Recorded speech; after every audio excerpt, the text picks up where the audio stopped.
Radio Cutipa.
Desde la sede de gobierno y con estas hermosas imágenes y la composición de Radio Cutipa comenzamos la guarida. Yo sigo con la alegría del Día de la Madre. Ayer he llevado a mi mamá a comer un lechoncito y a decirle que la quiero. No le puedo decir, pero lo siento. Cuesta, ¿no? Decir a los papás a veces que no los quiere, Jorge. ¿Por qué tenemos esa barrera? Cuesta, ¿no? ¿Por qué los padres sí nos pueden decir eso? Sí, y cuesta. Por la televisión, más fácil, te quiero mamá, te quiero papá, pero es frente a frente, ay, ¿no? Ahora, yo estoy enamorado, además de las madres, de las imágenes de La Paz. Yo en Bolivia soy paseño. ¿Verdad? Me encanta, soy minibusero, soy achumañesco. Me gusta todo. Achumañero, tal vez, ¿no? Achumañesco. Achumañesco. Sí. Bueno, porque no conoces ¿Cómo será a fondo Tarija o Pando. Yo cuando llego al oriente y como un pescado delicioso, me hago la más oriental del país también. Esa es una de las grandes riquezas. No es el litio, no es el gas, somos nosotras y nosotros. Aunque necesitamos los recursos. ¿Cómo están las colas, no? Día de la Madre, no Día de la Madre, seguimos haciendo las colas. Ayer a la tarde, el gobierno anunció que se normalizaba, no he visto que se haya normalizado más. Ayer, exactamente, 4 de la tarde, en la plaza de Triangular, ahí en Miraflores, grandes colas. Todavía había grandes colas. Pero yo creo que se va a ir normalizando. Ojalá, ojalá. Y tenemos también el precio del pan que está ahí. Y el número, ¿no? No hay tanto pan. Nos vamos a ir a la pausa, primero con 3 imágenes de Víctor Hugo Romero. Las pasamos, por favor, rapidito, de entradita. Entradita, un poquito de palta con cebolla, con estas imágenes de Víctor Hugo Romero. A ver. Si las tenemos a mano, yo les voy leyendo los textos. Ahí está el primero, ese está en un arco, dice, es increíble, ¿qué cosa? La justicia boliviana superó en corrupción a la FIFA. ¿Quién iba a imaginarlo? Esa es una... Duro, ¿eh? Duro. ¿Vamos a la segunda de Víctor Hugo Romero? Pega, Víctor Hugo. Va a la segunda, ahí está. ¿Qué dice esa? A ver, auxilio. Una sigla, por el amor de Dios. Todos están buscando. ¿Quién es eso? Puede ser Andrónico. Evo Morales, no sé si todavía tiene chances. En fin, así está esta carrera electoral. ¿Hay un hito más? La ultimita, como dicen en nuestro sector deportivo, no sean malos. Ahí está. Hola, hermano. No te veo desde la última devaluación y yo no te veo desde la penúltima inflación. Así estamos con la economía. Hablando de economía... Está ácido Víctor Hugo. Sí, y otro que va a estar ácido también es Jaime Dum, que está con nosotros vía Zoom. Pero antes nos vamos a la pausa junto a Resfrianex para estar sanitos. Vamos a Resfrianex, a la pausa y enseguida hablamos de economía. Más que nunca porque hay una epidemia de influenza, hay una epidemia de neumonía. A la pausa. Le tengo terror a la eso. Pausa. Alivio efectivo a todos los síntomas del resfrío con Refrianex comprimidos tradicionales. Refrianex, siempre contigo en cada momento. Muy bien, primera pausa del programa. Ahora nos vamos a la llave de la guarida. ¿Está por ahí la llave, Jorge? Ahí está la llave. Esta vez la llave... Dos veces la tenemos que entregar. Una simbólica, y la otra física. Esta va a ir vía correo electrónico. Estamos con Jaime Dum. Para darle la bienvenida, le vamos a dar este consejo y la llave de la guarida. Si te resfrías, consigue alivio de día y descanso reparador de noche con Refrianex comprimidos día y noche. Refrianex, siempre contigo en cada momento.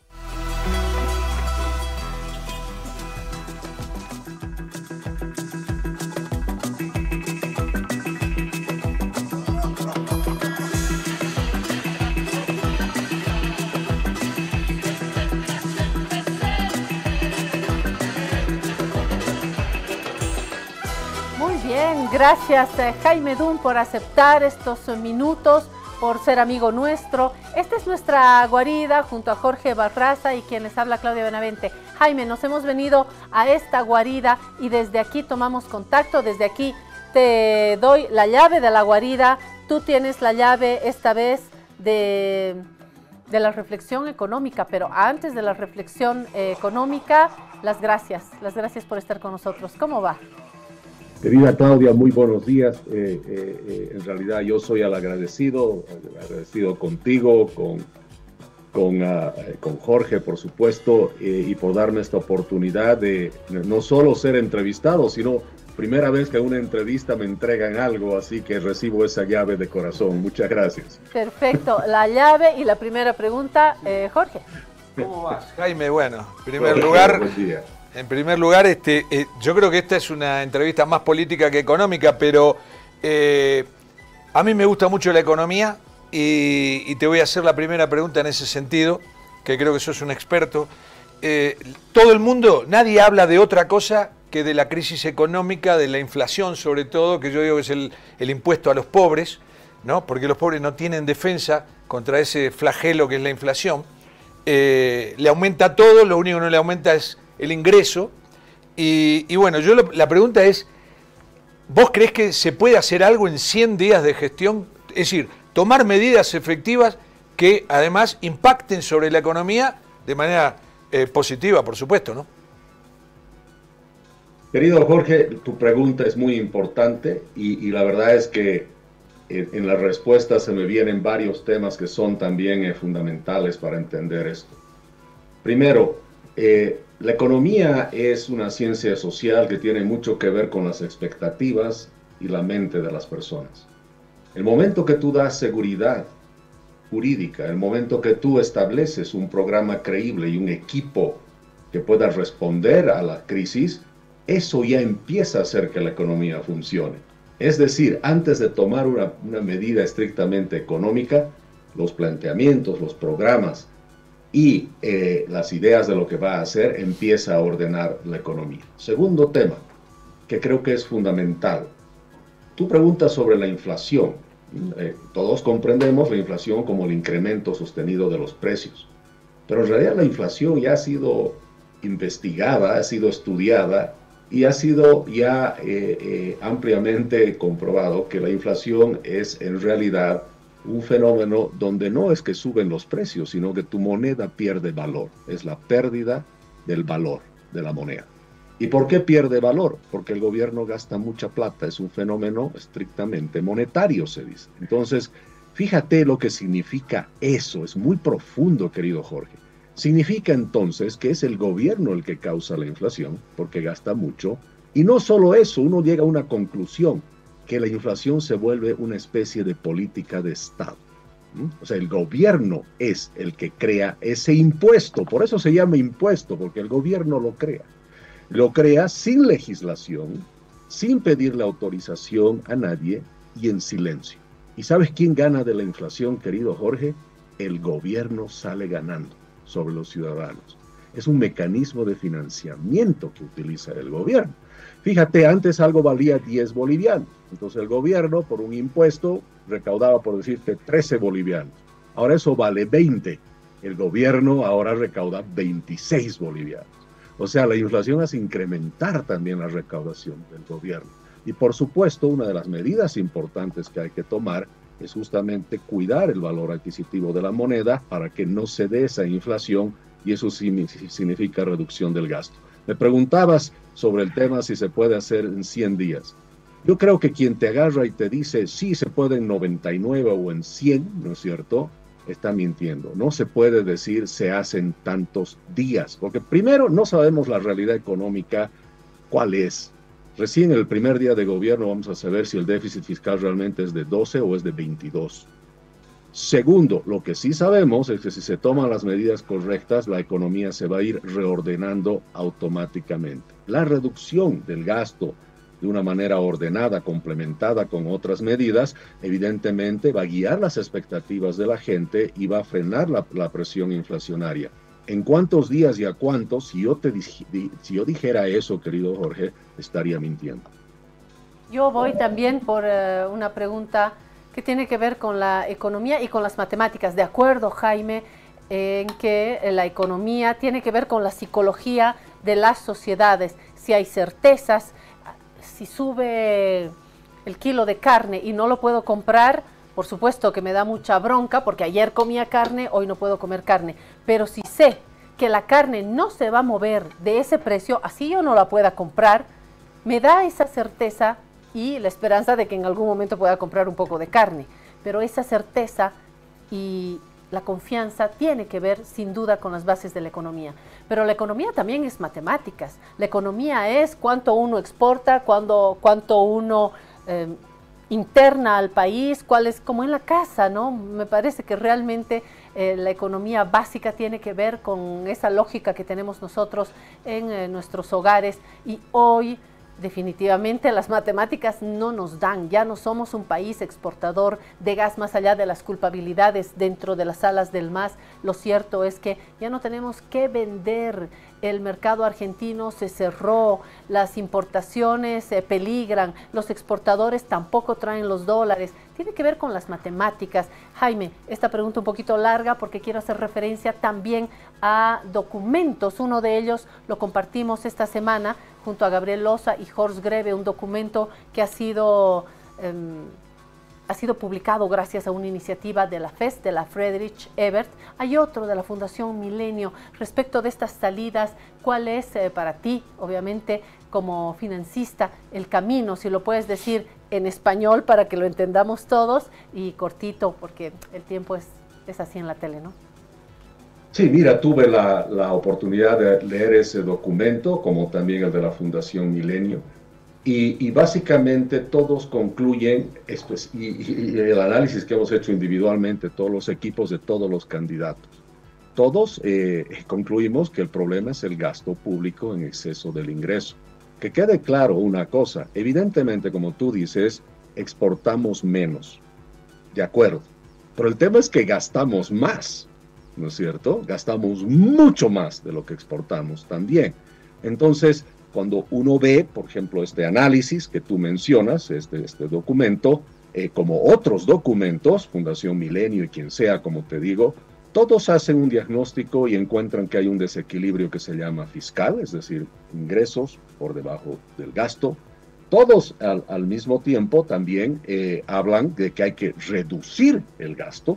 Todos, exactamente todos te dicen lo mismo, te hablan de que la subvención a los hidrocarburos se tiene que terminar, te hablan que la inversión pública es ineficiente, te hablan que el gasto corriente y la burocracia estatal está fuera de control, te habla que las empresas deficitarias ya no pueden estar ahí, y por el lado de ingresos se habla de reformas tributarias, se habla de restituir el flujo de dólares, y para eso siempre se va a hablar, todos concluimos que tiene que haber una restitución de la confianza cambiaria, inversión extranjera directa, que algunos con más énfasis ponen a los organismos multilaterales como clave para salir de la crisis, otros hablan más de las exportaciones, pero fíjate, la receta, si quieres verlo de alguna manera, ronda a través de la misma problemática, ¿no? Entonces, creo que es importante, en nuestro caso, nosotros igual decimos lo mismo, Hemos estado ahora en una reunión en la Universidad de Harvard, donde ha sido prácticamente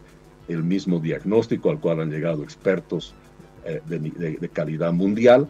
Entonces sabemos cuál es el problema, sabemos cuál es el problema, sabemos que la forma de resolver ese problema es o incrementando los ingresos y prestándose plata, o solo prestándose plata, o como nosotros creemos, no se trata de meterle más plata a un hueco que se está comiendo, un agujero negro que se está comiendo los recursos, sino ir más por el lado de una reducción inteligente, bien hecha y sincronizada del gasto público. Jaime me ayudó a tocar el tema de Harvard, Jorge, que le gusta la economía, pero coincidirá conmigo en que hay que ir a la política también. Lo que me permite esta otra pregunta, antes de que se nos agote el tiempo, es la situación de Jaime Dunn en este tablero electoral, y luego, ¿qué tal Harvard, no? Esa es la pregunta. Bueno, sí, muy bien. Primero, la situación está muy bien, la situación mía en realidad. Fíjate, yo soy en realidad el único precandidato que oficialmente no tiene todas las restricciones que tienen los demás precandidatos. Los demás precandidatos, por estar inscritos, ya no pueden hablar de unidad porque tendrían que bajarse, y si se bajan quedan fuera de la carrera electoral. Yo soy una figura en este momento que tengo un poquito más de flexibilidad en ese sentido. Siempre he hablado de la unidad, lamentablemente nadie quiere unirse. Y por el otro lado, comentarte que sí, el tema fundamental en mi caso ha sido unas observaciones que nosotros hemos hecho a una certificado de solvencia fiscal, que un 80% ya ha sido resuelto y ha sido aclarado el tema de registros no válidos, de imprecisos, de hacerme figurar con casos que no tienen absolutamente nada que ver conmigo, y de otros casos que habían sido resueltos hace 10, 15 años y otros más que se tienen que resolver en estos días. Mi situación, como nunca, es de las mejores. Por ahí se ha visto análisis, resultados, cálculos que ven que nosotros estamos en una posición muy, muy importante como alternativa, y más que como alternativa, como algo que propone un cambio real, absoluto y total, no solo de la economía, sino de la visión del país, porque a nosotros nos preocupa no solo de que se vaya el movimiento al socialismo, no solo de resolver la crisis económica, sino qué tipo de país vamos a tener de aquí en adelante. Ahora, Jaime, yo te interrumpo un segundo. La gente en la calle dice, Dunn quedó afuera. ¿Es así? ¿De la carrera electoral? No. Cuando tú quedas afuera, ¿no es cierto?, significa que entraste y te sacaron. Yo, de acuerdo a la ley, todavía no he entrado. ¿Es hasta el 6 de junio? Hasta el 6 de junio pueden estar... En realidad hay varios plazos, y sí esperamos hasta el 6 de junio hacer la entrada, o si no, de acuerdo a los procedimientos que dice la ley. Perfecto. Yo quiero hacer una pregunta, ¿no? Vuelvo a la economía. Hay muchas posibilidades de reactivar la economía, pero hay dos que me parece que son condición sine qua non. Una que va a ser un ajuste, que a nadie le gustan los ajustes. ¿A quién? Y la otra, un préstamo. Pedir un dinero, ¿para qué? Para dinamizar la economía, porque no hay dólares, no hay plata. Entonces, estas dos variables yo creo que deben estar contempladas en todos los equipos económicos de los candidatos. ¿Es así? Bueno, mira, uno más que otros, ¿no? Es más, unos van prácticamente al tema del préstamo. Nosotros, por ejemplo, no estamos de acuerdo con eso. Que tú puedes dinamizar la economía con préstamos, sí, pero no se trata de dinamizar la economía solamente. Se trata de dinamizar y que sosteniblemente funcione, ¿no es cierto? Porque solo dinamizarla con un monto de 3.000, 4.000, 5.000, hasta 10.000 millones de dólares te ayudará. Y después, ¿qué vas a hacer cuando tengas que pagar esa deuda si no has hecho los cambios estructurales, los cambios de fondo? Cuando tú hablas de medidas económicas, pues ahí estamos hablando de cambios estructurales que son importantes. Se habla mucho que son cosas muy dolorosas, que va a afectar mucho a la gente, porque hay esta memoria de 1980, de los 80, ¿no es cierto? Y el 85 y qué sé yo. Pero seamos claros que la economía ha evolucionado mucho. Bolivia es un país muy diferente a lo que era en esas épocas. Las cosas han cambiado. El apoyo, por ejemplo, que se puede tener de la comunidad internacional en cuanto a cómo tomar estas medidas, también van a hacer que no se vea como algo que fue en los 80s necesariamente. Hoy en día hay muchas maneras de hacerlo.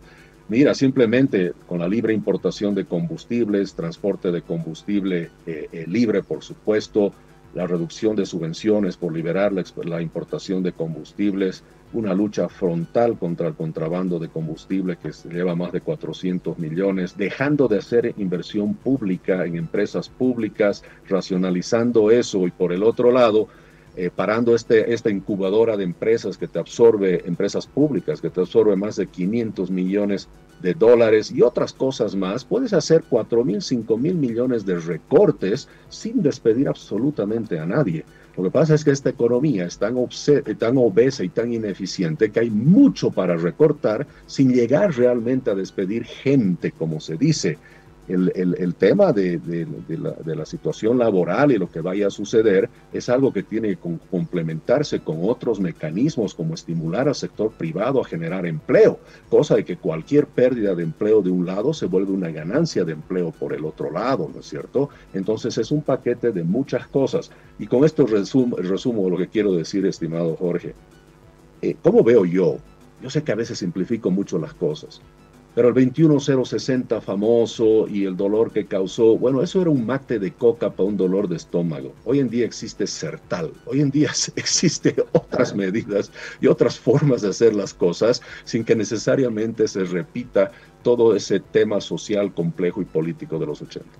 Es decir, contrariamente a lo que dice este documento que hemos comentado de la FES, un trabajo del economista Gabriel Loza, donde dice hay que tener un préstamo, con FMI, sin FMI, países amigos, pero tener ese dinero. Jaime dice, no es necesario porque luego tenemos el peso de esa deuda y podemos dinamizar la economía sin eso, recorte, sin cortar empleos, incentivando al sector empresarial, a la exportación, a ese dinamismo que necesitamos hoy, salvavidas diría yo. Jaime, ¿se animaría a decir que también hay que invitar con cara de pistola a los exportadores a que traigan sus dólares? ¿Eso ayudaría? Es algo que no se ha hecho. No, nunca. Poner la pistola en la cabeza a alguien nunca ayuda absolutamente a nadie. Lo que tenemos que hacer es generar los incentivos suficientes y la seguridad jurídica para que vengan los dólares a Bolivia. Siempre se habla de los exportadores como las personas malas que están perjudicando a Bolivia porque no traen sus dólares. Pero preguntemos cuántos ciudadanos bolivianos no traen sus dólares tampoco. ¿Cuántos ciudadanos bolivianos se han llevado 7.000 millones de dólares fuera del país? Están sacando sus capitales. Esa es otra parte del diagnóstico. Porque es lógico. La gente y mucha gente se está yendo, Jaime. Mucha gente dice, yo vendo mi casa, mi auto y me voy. No, Claudia, y hay gente que no se está yendo, los capitales se están yendo. Hay ciudadanos bolivianos que mantienen su plata afuera, no en este país, y eso los hace menos patriotas, eso hace que sean malas personas, no, hace que sean personas racionales que toman decisiones de carácter económico porque tienen que velar por sus familias, por sus intereses. Tienen que cuidar sus intereses, como todo el mundo. Pero todo el mundo hace absolutamente eso, entonces no podemos culpar o apuntar con el dedo a alguien que hace algo diferente. Entonces es la obligación del Estado generar la seguridad jurídica y los incentivos económicos para que todos esos recursos vuelvan al país. Es más, les paso un dato. Hay aparentemente entre 7.000 y 10.000 millones de dólares que no han salido del país, pero han salido del sistema financiero y están en el colchón. Así es. Exactamente. ¿Y por qué están ahí? Porque la gente no confía en el gobierno, no confía en el sistema financiero. Y porque no podemos sacar los dólares. Jaime, yo admito que formo parte de este grupo. No puedo sacar la poca cantidad que tengo en el banco, entonces recibo bolivianos y me compro dólares, euros, yuanes, lo que querida Claudia, ahora mira que justamente yo hago exactamente lo mismo, ¿no? Todos con lo poco que tienen hacen lo mismo. Entonces ahora que venga alguien y nos diga, les pongamos el revólver en la cabeza para que depositen sus dólares en los bancos. Tú no lo harías, yo no lo haría. ¿Por qué lo harían los exportadores? Jaime, tengo dos inquietudes. La primera, que a mí me parece verdaderamente insólito, que Bolivia como Estado no tenga una legislación para que el producto de las exportaciones no venga a Bolivia. ¿no? Esto, en la Argentina no es un tema de Milei, ni del kirchnerismo, ni del peronismo, ni de los militares. De toda la vida, las retenciones que se llaman, porque los exportadores tienen que venir y liquidar los dólares en el Banco Central. Acá vienen los dólares. ¿Cómo se van a ir los dólares? Yo exporto vacas o cereales y después dejo la plata en Estados Unidos, en Suiza o en cualquier parte. Me parece un disparate. Eso por un lado. Segundo, yo veo que Jaime Dunn tiene un programa de gobierno, digamos, económico. Que Doria Medina tiene el programa de los famosos 100 días carajo. Todo lo demás, Manfred dice ¿cómo se llama? La gasolina a 5 bolivianos. Bien, todo el mundo tiene un programa. ¿Cuál es el programa del gobierno? Porque el gobierno también está en la carrera electoral, ¿no? Es decir, ¿cuál es el anuncio del gobierno para cuando llegue ¿cómo se llama? El primer día del nuevo mandato y decir, bueno, estas son nuestras medidas económicas? ¿Son estas mismas? No, son muy diferentes, estimado Jorge, pero déjame decirte una cosa, los recursos tienen que venir al país porque hay los incentivos y la seguridad suficiente para traerlos al país. Justamente en Bolivia en el pasado también se traía a través del Banco Central y eso significaba muchas ineficiencias y no venía todo. El día que más bien se libera esa obligación, que lo hace Sánchez de Lozada, los dólares empiezan a venir más rápido todavía, porque es una cuestión obviamente de incentivos. Ahora, ¿qué medidas vamos a tomar nosotros? Y mira, te voy a decir algo que te va a parecer muy curioso, querido Jorge, porque cuando yo lo digo la gente me mira con asombro. Yo les digo que en realidad la primera medida económica que hay que tomar es de carácter jurídico. O sea, ni siquiera es económica, es jurídica. O sea, ¿y cuál es esa medida? Esa medida es de que, y no se necesita 100 días para eso, lo haces en la primera hora de gobierno, ¿no es cierto? Que ordenas, en el marco de la ley y la Constitución, que el imperio de la ley y la justicia vuelvan al país. Que todos esos acuerdos y esas mañas y estos privilegios legales que se han hecho, terminen inmediatamente. El rato que empieza la justicia a funcionar, empieza a funcionar la economía. No te olvides que la economía es el reflejo... Yo estoy sorprendida, no por la idea, sino por los tiempos. Lo puedes determinar, no en la primera hora, en el primer minuto de mandato con tu medalla presidencial, pero tengo grandes dudas de que la justicia cambie ni en una hora, ni en 100 días, ni en 6 meses.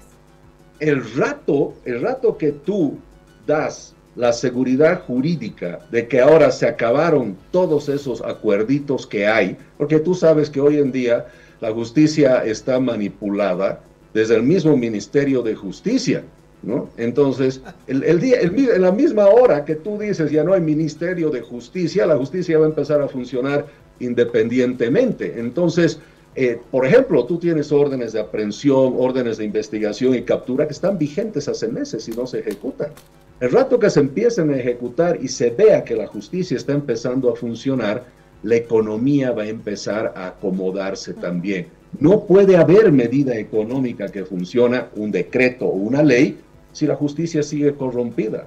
Por eso, ¿qué le pasa pues al señor Arce? Saca medidas económicas, más allá que no va con la lógica, pero cualquier medida que él toma, es más, él dijo, se libera las exportaciones de combustibles, lo ha dicho 2 veces. ¿Se ha cumplido? No. ¿Y sabes por qué no se cumple?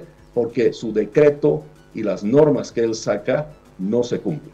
Jaime, nos tenemos que ir, se acabó el tiempo. Has planteado un excelente punto para hablar de una reflexión política y judicial, también lo vamos a hacer enseguida.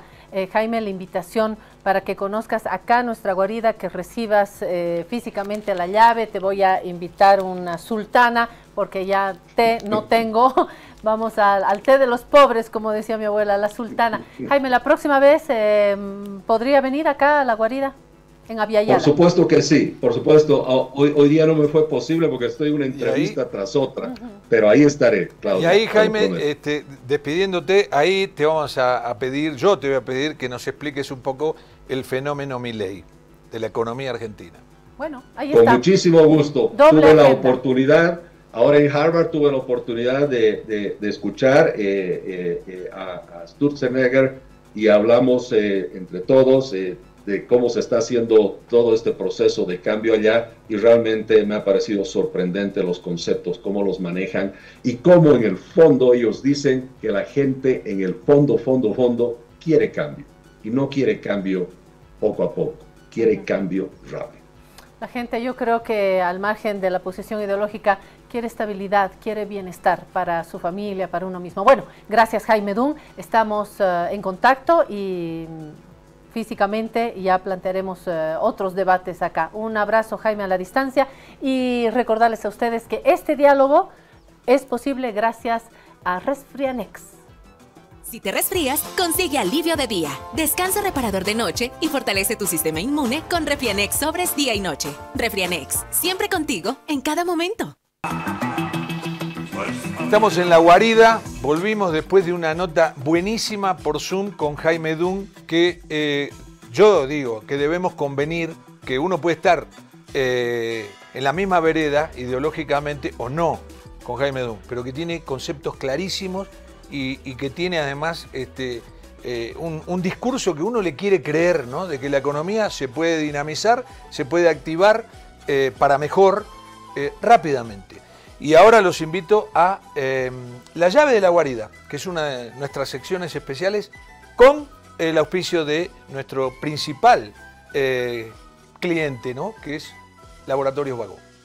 Trata la gripe y la tos seca con una cápsula blanda y efectiva. Aliviate con Refrianex Tos. Refrianex, siempre contigo, en cada momento.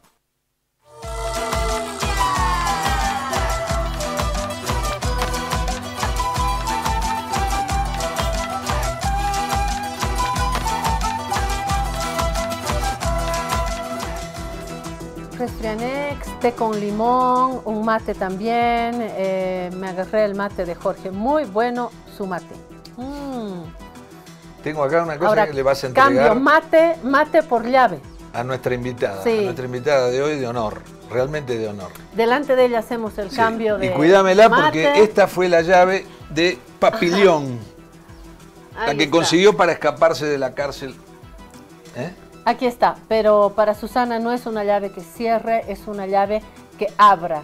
Como dice Jorge, más allá del pelaje político hay gente con conceptos claros. Creo que una de ellas es Susana Rivero. Usted la conoce porque ha sido una persona muy vinculada a la investigación en nuestro país hace muchos años ya.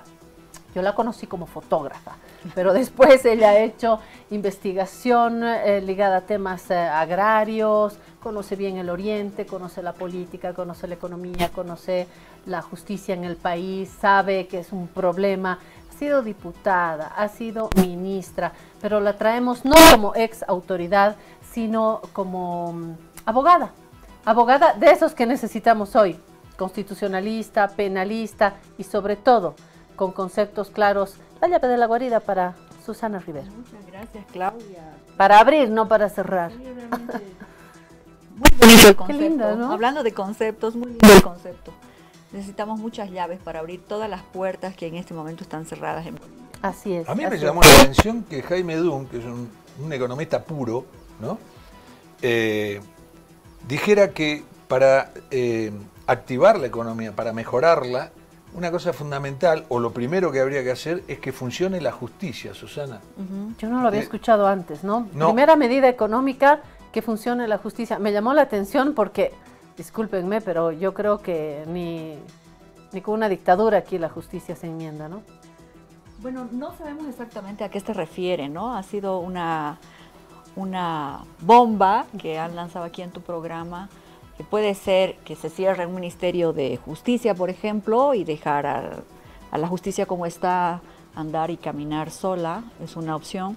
Y la otra puede ser lo que hizo Milei en Argentina. Se hizo aprobar una ley de bases, que es una ley que tiene más de 400 artículos, y en esa ley le dan poder absoluto, es una ley de emergencia además, Sí. le dan poder absoluto por la emergencia que se declara a vender todo, a privatizar todo, a cerrar todo, en esta idea de que se puede ajustar la economía achicando al Estado, ¿no?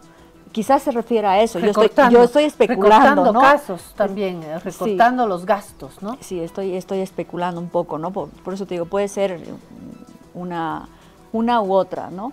Pero coincido con vos, Claudia, que el problema de la justicia en Bolivia es un tema estructural, es algo que estamos arrastrando desde hace muchísimos años, a partir de un error que el pueblo boliviano cometió, porque la Constitución fue aprobada por todos y todas, y es algo que ahora estamos sufriendo con las consecuencias, ¿no? Aprobada por todos, pero escrita por algunos, ¿no?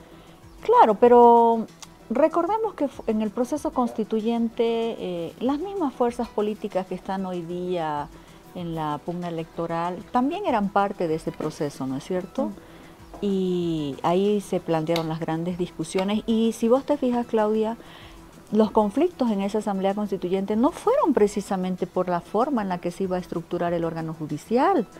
Estaban vinculadas a otros parámetros, por ejemplo, los derechos, ¿no?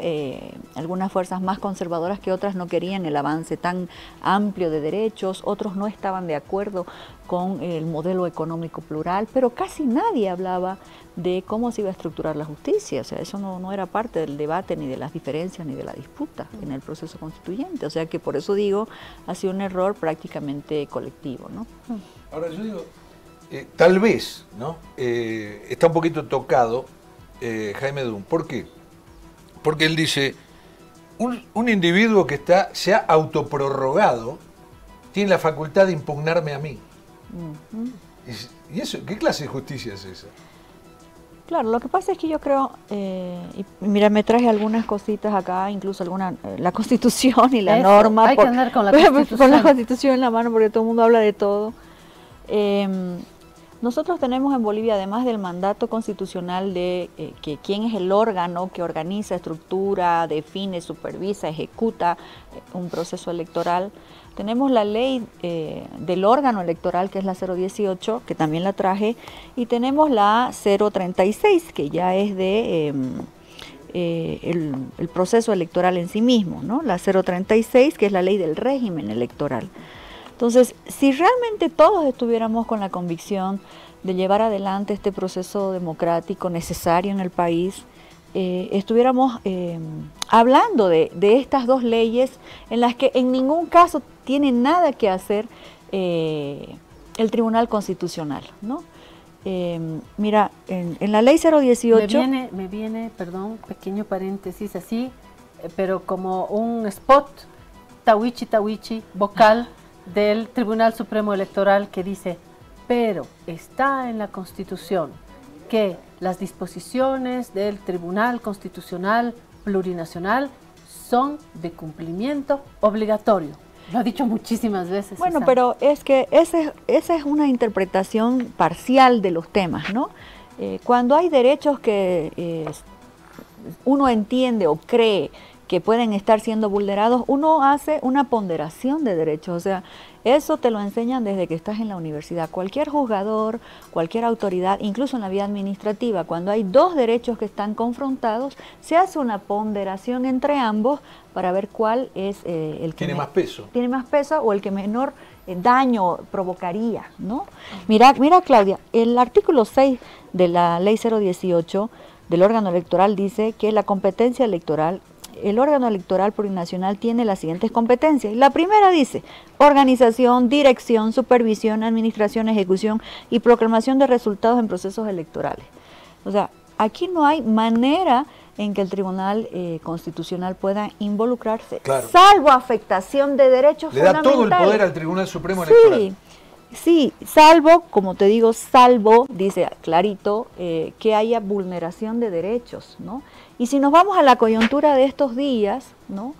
En la que hemos visto incluso decisiones contrarias con una misma figura jurídica, voy a poner de ejemplo la decisión de una sala constitucional en el Beni respecto a al partido político MTS, que ha inscrito provisionalmente a Andrónico Rodríguez, a Mariana y a su plancha, y en el Beni le dice el Tribunal Constitucional, o sea, interpone una acción, una persona que no tiene lo que dicen los abogados, legitimación activa, alguien que no tiene ningún interés directo ni con esa fuerza política, ni con esos candidatos, ni nada, y sin embargo, un ciudadano X, y sin embargo esa sala admite, a mi criterio y seguramente a criterio de un montón de constitucionalistas, irregularmente, porque para que una acción constitucional proceda, se la tramite o se la atienda, en el fondo, lo primero que se revisa es si quien la interpone tiene la facultad para hacerlo,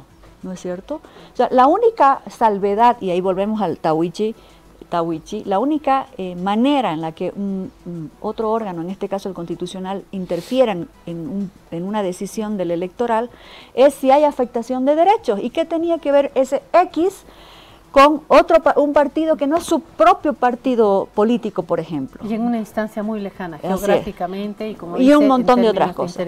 Pero con una misma figura, en otra sala, en La Paz, contra otro partido político que es PANBOL, con la misma figura, le dicen al electoral, ¿por qué ha inhabilitado usted a ese partido si eso implicaría vulnerar derechos políticos, etcétera? O sea, la misma figura jurídica, con distintos actores, por supuesto, en un departamento dice, cumpla a rajatabla usted su ley, y en el otro no cumpla la ley porque los derechos están primero que su disposición legal. Hay dos fuerzas, actores que han sido afectados hasta acá, no hemos todavía terminado esta carrera electoral. El candidato Evo Morales, bueno, primero lo que ha sucedido con la sigla del Movimiento al Socialismo, luego Evo Morales que queda fuera, PANBOL como una estrategia posterior, ahora el candidato, ya no sé si va a ser candidato o no, Andrónico Rodríguez, con otra estrategia. ¿Y qué recibimos los ciudadanos, los que no hemos estudiado, quienes no hemos estudiado derecho ni estamos en el detalle de esto? ¿Qué nos dicen los medios? Pero está inhabilitado, yo veo en muchos canales de televisión, en la prensa, está inhabilitado. ¿Cómo va a entrar si está inhabilitado? Bueno, ¿Cómo también se dijo que Jaime Dún estaba inhabilitado, que había sido impugnado y no está impugnado. Y va a un tercer caso, exacto, iba a ir al caso Dún también. Ya vamos, Evo Morales, Andrónico Rodríguez, Jaime Dún, a la abogada le pregunto, en cada uno de estos casos, ¿cómo podríamos hacer una lectura sencilla, honesta, para saber dónde estamos? Sí. Qué bueno que plantean esos tres casos porque van a obligarnos a esclarecer. Bueno, a partir de que quien tiene toda la potestad para administrar el proceso electoral es el órgano electoral, ellos han emitido un calendario. Yo me traje 3 hitos de ese calendario que es bastante extenso. El calendario electoral establece qué van a hacer los partidos, en qué momento, cuándo, qué van a hacer los medios de comunicación, en qué momento, cuándo, cómo vamos a elegir a nuestros jurados electorales de mesa. Cada una de las etapas de lo que va a suceder en el proceso electoral ya está corriendo. Y por ejemplo, en el calendario electoral, la actividad 13, que fue el 13 de abril, 121 días antes de la elección, fue la inscripción de las alianzas partidarias, ¿no? Ahí terminó la inscripción de las alianzas, el 13 de abril, con la actividad 13. Por lo tanto, si ahorita alguien habla de que no, yo mañana voy a presentar una nueva alianza, no puede hacerlo. Claro. Porque el plan... Susana, es importante esto. ¿Alianza te referís a la fórmula? Sí, a la fórmula. O sea, Susana, Claudia, esa es la fórmula y no tiene... La fórmula del partido político. Y no tiene reversa. Del partido político, por ejemplo, ¿no? Partido Seguro, político, pero no tiene reversa. No tiene reversa, no estamos hablando todavía de candidatos, porque no hemos llegado. Pero el 13 de abril se cerró la fecha y el plazo para que partidos políticos y alianzas políticas se inscriban para participar en la elección. La actividad 18, que fue el 9 de mayo, por ejemplo, 100 días antes de la elección, ahí fue la presentación de los programas de gobierno. Todo tiene una secuencia.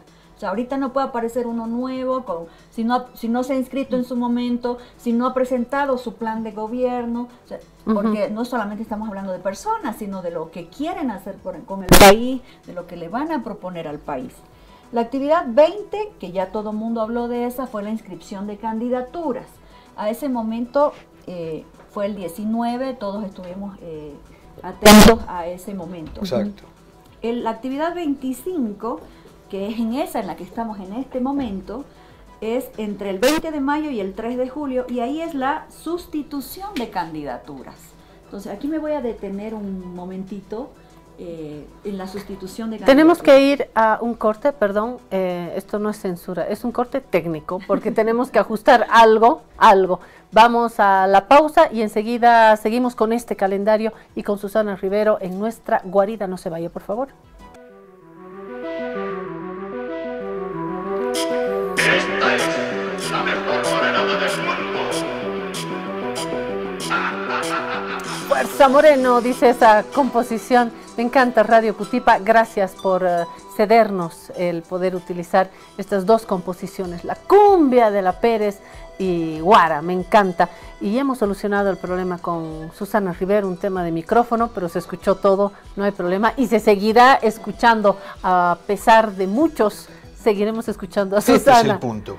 Sí. Sustitución de candidaturas. Actividad ¿Cómo es, 25, Susana? ¿no? Bueno, estamos ahora en este momento en la actividad 25, que es 90 días antes de la elección, en la sustitución de candidaturas, que va desde el 20 de mayo al 3 de julio. Entonces, y solamente la siguiente, que es la actividad 31, que va a ser el 6 de junio, hasta el 6 de junio, recién el órgano electoral va a decir quiénes están habilitados y quiénes no están habilitados, porque ahorita estamos en la fase de sustitución de candidaturas. Se habla poco de las candidaturas, por ejemplo, de los partidos más liberales, ¿no? Como el de Samuel, la plancha de Samuel, o de Tuto, o incluso de Manfred. En el caso del señor Dunn, tenía un problema de habilitación de algunos requisitos, ¿no? Ojalá pueda cumplirlos, porque creemos, particularmente creo, que mientras más oferta, más posibilidades tiene el pueblo boliviano de saber qué camino quiere tomar para el futuro de la nación, ¿no? De nuestro estado. En el caso de Evo Morales, hay un punto que no pasa por lo que dice Tawichi, uno de los vocales electorales, que a mi criterio es un desbocado, no se comporta como una autoridad, es más, no debiera emitir ninguna opinión, porque él solamente debe pronunciarse sobre lo que le piden oficialmente, de acuerdo a sus atribuciones, ¿no? En el caso puntual de Evo Morales, no cumplió la actividad 20, que fue la inscripción de candidatos, que fue el 19. ¿Y entonces queda inhabilitado? Queda inhabilitado, bueno, quedaría, aunque todavía hasta el 6 vamos a saber quién habilita y quién no habilita, quedaría inhabilitado, no por lo que ha dicho el Constitucional anteriormente, que eso es algo realmente muy discutible, porque a mi criterio jurídico la Constitución no dice que no puede ser candidato discontinuamente, pero eso es otro tema. La discusión ahora es que no logró inscribir candidatura el día en que se cerraba el plazo para inscribir la candidatura, que era el 19 de mayo. Porque no tenía partido. No había un partido en ese momento habilitado para que lo haga. Y de acuerdo a la ley del régimen electoral, tenemos que nosotros cumplir lo que dice la ley. La ley del régimen electoral dice que es la 036, ¿sí? Como en su artículo segundo, lo voy a leer, inciso K, preclusión: las etapas y resultados de los procesos electorales, referendos, convocatorias de mandato, no se revisarán ni se repetirán. Aquí no dice salvo lo que diga el Constitucional, dice preclusión es cierra esa etapa del calendario electoral y no se la revisa más. Y lamentablemente, lo digo en esos términos, estamos viviendo un momento de mezquindad, pero también de mucha incompetencia jurídica, ¿no es cierto? ¿Cómo es posible que los candidatos al más alto cargo que tiene un Estado no se hayan cerciorado de que los partidos con los que querían inscribir sus fórmulas hayan cumplido con absolutamente todos los requisitos que exige la ley, ¿no? Entonces, en el caso de Evo, a mi criterio jurídico, más allá de los gustos, afectos, desafectos, afinidades o no cumplió la actividad del calendario número 20, no ha inscrito candidatura, no ha presentado... Quedaría inhabilitado por esto y no por lo que marca la Constitución. No por los fallos constitucionales, porque ni siquiera se llegó a ese momento. Tendríamos que tendría que haber inscrito con cualquier partido político o alianza habilitada, que las alianzas se habilitaron el 13 de abril anterior, para poder tener chance de discutir ya el fondo de si cumplía los requisitos constitucionales o no para ser candidato. Hay un chenco aquí jurídico electoral que no le hace bien, y estoy hablando no solamente de Evo Morales, sino de alguien como Jaime Dum. Coincido con Susana en que el actual sistema, más si estamos en crisis política, institucional, económica, deberíamos permitir, alivianar, hacer más transparente derechos de Evo Morales, de Jaime Dum, de Eduardo del Castillo, de todos, ¿no? Me parece que hay como chencos aquí adentro, tengo esa sensación, Susana. Así es. Y lo que ha pasado con Andrónico Rodríguez, por ejemplo, ellos sí cumplieron la actividad 20, sí inscribieron sus candidatos, y una decisión de una acción de cumplimiento les está pidiendo que vayan mucho más para atrás incluso y que inhabiliten al partido político, que en este caso es uno de los que conformó una alianza que se registró el 13 de abril para postularles, ¿no? Entonces, ¿cuál es? ¿Pambol? Son tres, uno es MTS y tiene dos más, o sea, es una alianza política la que ha postulado a Andrónico Rodríguez, y entonces en estos días, entre el 20 y el 3, es que o los partidos pueden sustituir candidaturas o esperar hasta que el órgano electoral decida en el fondo si va a cumplir con estas decisiones tan extrañas y arbitrarias de la justicia intrometiéndose en el proceso electoral, o va a actuar conforme la Constitución le otorga todas las potestades para desarrollar el proceso electoral sin intromisión alguna. Una preguntita más política que jurídica. ¿Por qué Evo Morales está tan tranquilo? Es agua de pozo, ¿no? No se mueve, no habla, no Yo no dice creo nada. que esté tranquilo. ¿Por qué? Porque no creo que esté tranquilo. ¿Está fuera? Bueno, solamente podrían entrar Evo, porque no fue inscrito, si es incorporado. Alguno de los que se ha inscrito renuncia y es reemplazado. Yo no creo que Samuel lo haga, no creo que Tuto lo haga, no creo que Manfred lo haga. El único que por eso se especula podría ser Johnny. Johnny Fernández con la UCS. Con la UCS. Pero se habla también de un intento, por lo menos de acuerdo, de el bloque Andrónico y Mariana Prado, Andrónico Rodríguez y Mariana Prado, ciertas negociaciones con UCS. Pero ellos están inscritos, Claudia. Se han inscrito al 19, a diferencia de Evo, que no logró inscribirse.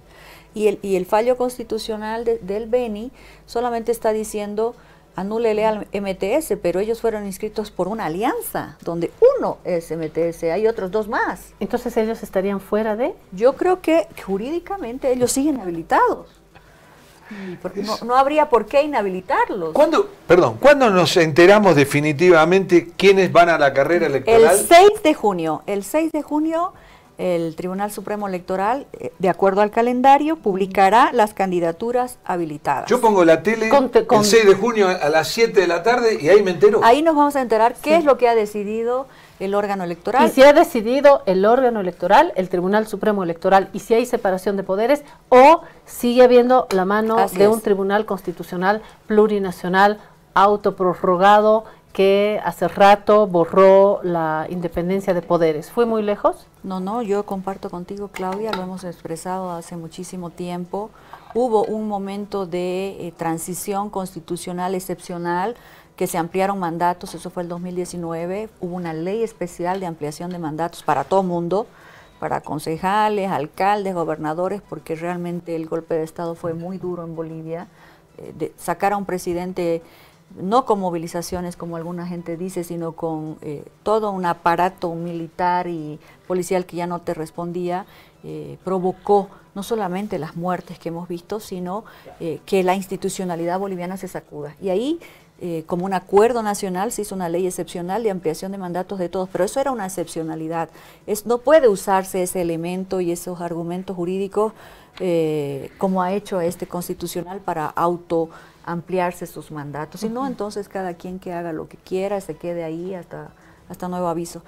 Sí, me llamó la atención también esperar las elecciones judiciales, ¿no? Porque ahí dijimos los autoprorrogados, que los saquen Acá fue muy clara la senadora Salame al decir que hagan lo que quieran, si ellos no forman parte de, no están en esta cancha, para mí no existen, ¿no?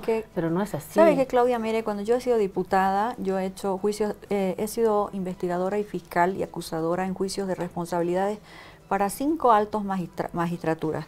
He hecho juicios de responsabilidades a Tribunal Constitucional, a Consejo de la Magistratura, y por lo tanto yo creo que aquí la falla institucional está en la Asamblea. Si la Asamblea hubiera iniciado el juicio de responsabilidades y tuviéramos un fiscal general institucional, no con intereses, ya esos magistrados no estuvieran en sus cargos. El problema es que la Asamblea ha tenido fallas no solamente de gestión, sino de cumplimiento de sus propias atribuciones, ¿no? Nos tenemos que ir a no sean malos, enseguida viene la pasión futbolera, pero me quedo con esta conclusión, Jorge, hoy, al margen de si nos gusta o no, qué lindo tener claridad.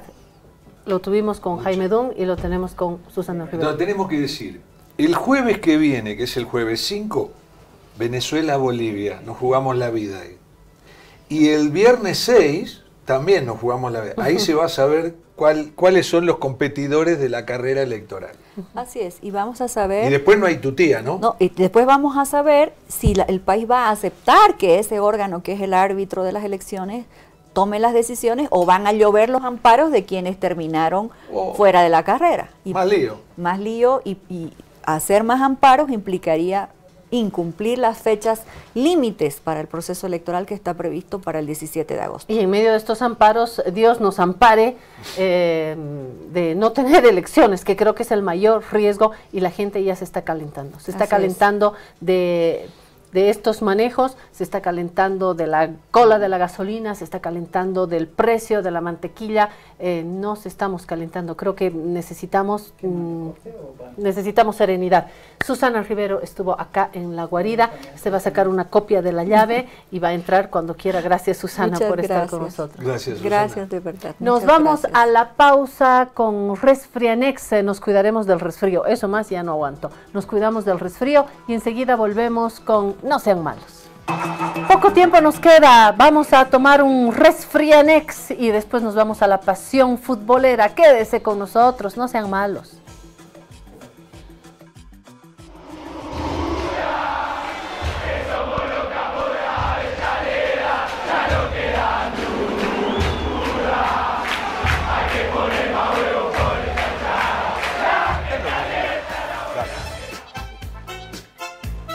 Qué pena, ¿no? Buen electrotango.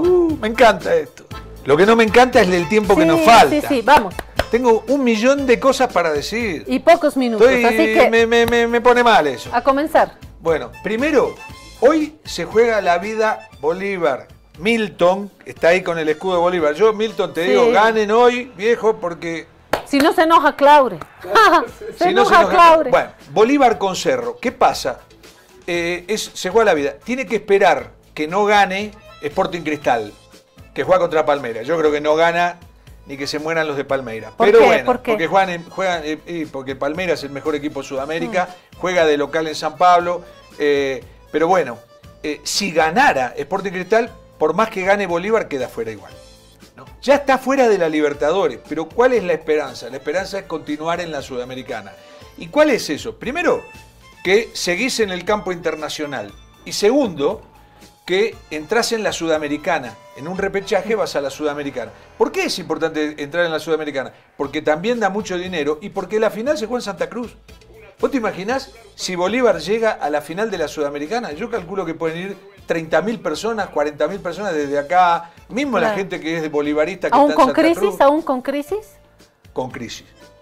Con crisis. El fútbol Bolívar, no sabe de crisis, no, es verdad. Pero el fútbol no sabe de crisis. Y Bolívar es Bolívar, cuidado. Eso por un lado. Segundo, ayer una noticia bárbara. Primero, le levantaron a Miguel III, que es un jugador que a mí particularmente me... ¿Viste qué te pasa? Que hay jugadores que te gustan más que otros. Sí. ¿No? Tienen un ángel. Tienen un ángel. Miguel III. Bueno, este es un jugador que a mí me encanta. Hizo un gol para la historia. Yo no sé si hay algún gol boliviano o por lo menos de selección boliviana, mejor que el que Miguelito le hizo a Colombia. ¿Verdad? Es un gol que lo miro, lo miro. ¿Cómo así y no me cansa. se retrocedió en esto? Porque es difícil. Jorge dijo, una decisión como esta no van a retroceder. ¿Qué pasó? No, eso es lo de Ramiro Vaca. Ah, tienes razón. La sanción de doping, eso no va a retroceder. Y esto es por la acusación de racismo, disque, ¿no? Esto es por racismo.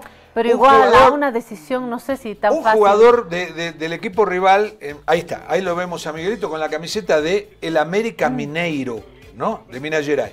Y un jugador del equipo rival le hizo una falta fuerte. Y Miguel, sí, algo le dijo. Igual yo no creo que sea para meterlo preso como lo pusieron preso una noche, hacerle una orden de arraigo. Para mí es un disparate total. Y no porque quiero defender a Miguel III, para mí es un disparate total. Y además, 5 fechas de sanción. Sí. Le levantaron las 5 fechas de sanción.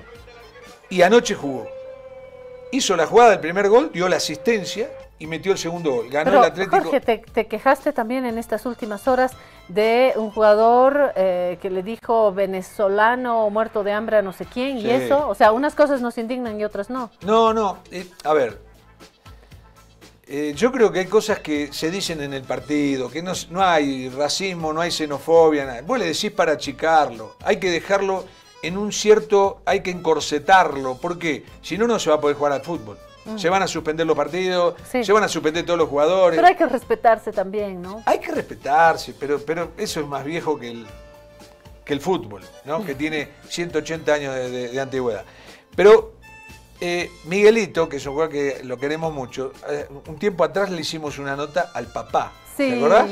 Sí, en su construcción, porque es hijo de un albañil y desde la construcción con su celular nos hizo el zoom. Estaba ahí poniendo un ladrillo sobre otro o haciendo hermoso, sabe Dios qué y se contactó con nosotros para hablar de su hijo. Qué claro. Belleza. ¿Y por qué ponemos esta nota, esta foto? Porque en el medio está Juan Ramón Verón.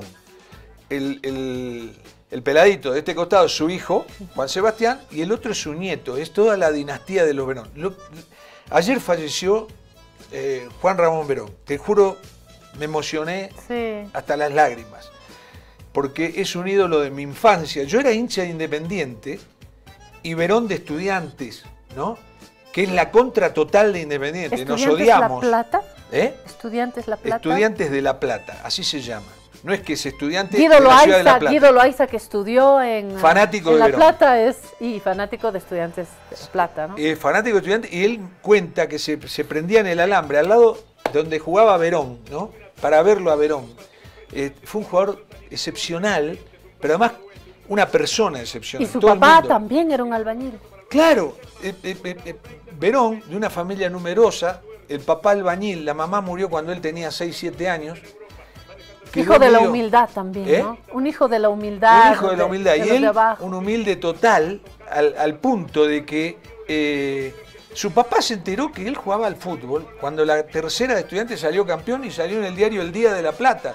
Y dice, Estudiantes salió campeón. Y ahí vio a su hijo. Y dice, pero jugás en Estudiantes. Y Verón, porque era así, tan humilde que nunca ni hablaba, no decía nada, ¿no? Y bueno, y trabajaba, ya había llegado a la primera de Estudiantes y trabajaba en un frigorífico de noche. Cuando llegó Osvaldo Subeldía, un talento extraordinario, a Estudiantes, habló con los dirigentes y le dijeron, este chico tiene grandes condiciones, hay que hacerle un contrato y que deje de trabajar. Porque no puede venir a entrenar a las 8 de la mañana para haber trabajado. Y trabajar en la noche. Claro. Verón tiene cosas, podría hablar un programa entero de Verón. Sí, pero ¿cuántos minutos nos queda? Muy hombres grandes de traje, colgados del alambre, gritando, ¿cómo se llama? Si ve una bruja montada en una escoba, ese es Verón, Verón, Verón que está de moda. Qué hermoso. Ese Verón en la tapa de la revista Goles, qué hermoso. En la cancha de Boca. No, Verón fue una cosa, aparte otra cosa. Estudiantes era un cuadro muy chico, Hay que recordarlo con justicia, tiene que estar en las tapas, se tienen que volver a contar las historias. Ya nos vamos, 2 minutos. Las cosas que cuenta la gente, ¿no? En el Twitter, donde se anuncia el fallecimiento de Verón, la gente dice, estarás en nuestros corazones de por vida, se lo contaremos a nuestros nietos. Qué hermoso. Hermoso. Verón, aparte Verón tiene aparte de haber sido un genio. Tema para tu columna, Jorge. Sí, no, seguro. aparte de haber sido un genio, era una persona inteligentísima y súper correcta, un autodidacta, ¿no? De la educación además. Y tenía una peculiaridad. Hizo grande a Estudiantes de La Plata con sus goles y hizo grande al Junior de Barranquilla con sus goles. Una cosa que la quiero contar en 10 segundos. Él era el técnico y a su vez estaba inscripto como jugador del Junior. Junior nunca había sido campeón hasta el año 77. Si el equipo iba mal, se paraba, se sacaba el buzo, el pantalón y decía, cambio juez, y entraba él. Entraba y hacía el gol del Junior. La gente lo ama. Nos tenemos que ir. Sí, pero déjame que te diga una cosa. Pongamos ahí lo del Chelsea con el Betis, que es así cortito, Mañana lo ampliamos. Hoy a las 3 de la tarde juega una de las 3 competencias europeas. El Betis con el Chelsea. El Betis es de Sevilla, ¿no? Y tiene un logo, ¿cómo se dice? Un lema fabuloso. Dice, soy del Betis, man que pierda. O sea, aunque pierda, sigo siendo siempre del Betis. Nunca llegó a una final. Tigre, aunque pierda también. Nunca llegó a una final y hoy llega de la mano del chileno Manuel Pellegrini a la final de la Liga Conferencia de Europa en Polonia contra el Chelsea. ¿No puedo hablar más? No, nos fuimos. Ahí está. Pero... No dejan surgir al criollo. Eso, pero siempre hay un mañana. Siempre hay un mañana. Mañana me dan 5 minutos. Mañana me dan 5 minutos. No. Mañana 1 hora para Quiero hablar de fútbol. Eso, hablaremos mañana. Vamos a hacer un No Sean Malos larguísimo. Gracias, Jorge. Y sobre todo, gracias a ustedes por hacer posible esta guarida. Nos vemos mañana. Hasta mañana.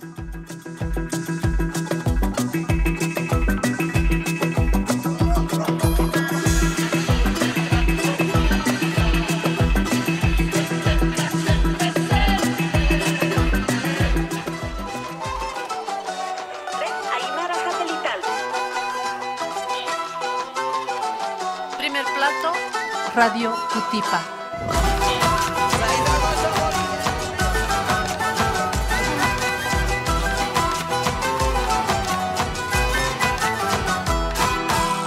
Ahora.